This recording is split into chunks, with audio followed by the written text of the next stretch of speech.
Tidak hanya tongkat dan peci hitam, Presiden Soekarno disebut juga menyimpan benda kecil yang disebut wesi kuning atau besi kuning.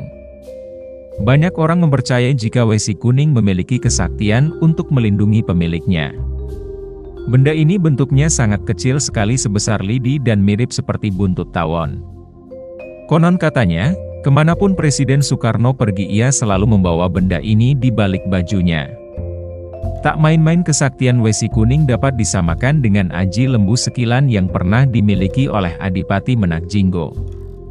Selain itu, siapapun pemegang benda pusaka wesi kuning, sang empunya akan terhindar dari segala mara bahaya dan kejahatan musuh yang mengintainya baik kasat mata maupun secara goib. Beberapa orang mempercayai jika lolosnya Presiden Soekarno dari serangkaian upaya pembunuhan, salah satunya karena wesi kuning itu. Selain melindungi pemiliknya, pusaka ini juga dipercaya dapat mendatangkan rezeki. Besi kuning adalah campuran dari 7 logam yang terdiri dari besi, emas, perak, tembaga, nikel, perunggu dan timah. Wesi kuning dipercaya sebagai jimat tak bisa lepas dari kisah pusaka sakti Gada Wesi Kuning milik Menak Jinggo. Kisah ini berawal pada tahun 1429 sampai 1447 silam. Saat itu, terkenal seorang ratu penguasa kerajaan Majapahit ke-6 bernama Dewi Suhita yang bergelar Ratu Ayu Kencana Wungu yang mampu menaklukkan banyak daerah. Daerah taklukannya itu kemudian dijadikannya sebagai bagian wilayah kekuasaan kerajaan Majapahit yang kala itu berpusat di Trowulan. Kerajaan Blambang yang terletak di Banyuwangi juga turut menjadi salah satu kerajaan yang menjadi taklukan Majapahit. Kerajaan ini dipimpin oleh seorang bangsawan yang terkenal sakti dari Bali, yakni Adipati Kebo Marcuet. Namun, keberadaan Adipati Kebo Marcuet sebagai raja taklukan ternyata menghadirkan ancaman bagi Ratu Ayu Kencana Wungu. Hal ini lantaran Adipati Kebo Marcuet terus-menerus merongrong wilayah kekuasaan Majapahit. Kecemasan Ratu Ayu Kencana Wungu akhirnya memunculkan ide untuk berupaya menghentikan ulah Adipati Kebo Marcuet dengan mengadakan sebuah sayembara untuk mengalahkannya. Sayembaranya saat itu menjanjikan bagi siapapun yang berhasil mengalahkan Kebo Marcuet, maka akan dijadikan suaminya dan diangkat menjadi Adipati Belambangan yang baru. Mendengar hal itu sayembara pun diikuti oleh puluhan orang. Namun sayangnya, semua gagal mengalahkan kesaktian Adipati Kebo Marcuet. Kemudian datanglah seorang pemuda tampan dan gagah bernama Jaka Umbaran yang berasal dari Pasuruan, Probolinggo. Ia merupakan putra Ki Ajar Pamenger yang terkenal dengan sebutan Menak Jinggo. Jaka Umbaran yang telah mengetahui kelemahan Adipati Kebo Marcuet akhirnya berhasil mengalahkannya dengan senjata pusakanya yakni Gada Wesi Kuning, gada yang terbuat dari kuningan, dibantu oleh Dayun, seorang pemanjat kelapa yang sakti. Mengetahui hal tersebut, Ratu Ayu Kencana Wungu sangat gembira dengan kekalahan Adipati Kebo Marcuet. Ia pun menepati janjinya dan menobatkan Jaka Umbaran sebagai Adipati Belambangan yang baru dengan gelar Menak Jinggo.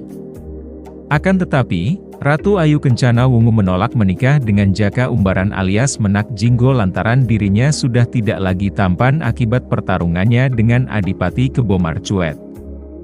Menak Jinggo tetap bersikeras menagih janji. Ia datang ke Majapahit untuk melamar Ratu Ayu Kencana Wungu meskipun saat itu ia telah memiliki 2 selir yakni Dewi Wahita dan Dewi Puyengan. Lamaran Menak Jinggo itu tetap tidak membuahkan hasil, usahanya bertepuk sebelah tangan karena sang ratu tetap tidak sudi menikah dengannya. Penolakan itu membuat Menak Jinggo murka dan memendam dendam kepada Ratu Ayu Kencana Wungu. Untuk melampiaskan kemarahannya, Menak Jinggo merebut beberapa wilayah kekuasaan Majapahit lewat Perang Paregreg. Tidak hanya itu, Menak Jinggo pun berniat untuk menyerang ibu kota Majapahit. Mendengar hal itu, Ratu Ayu Kencana Wungu sangat khawatir apabila Menak Jinggo benar ingin menyerang kerajaannya. Oleh karena itu, ia pun menggelar kembali sebuah sayembara.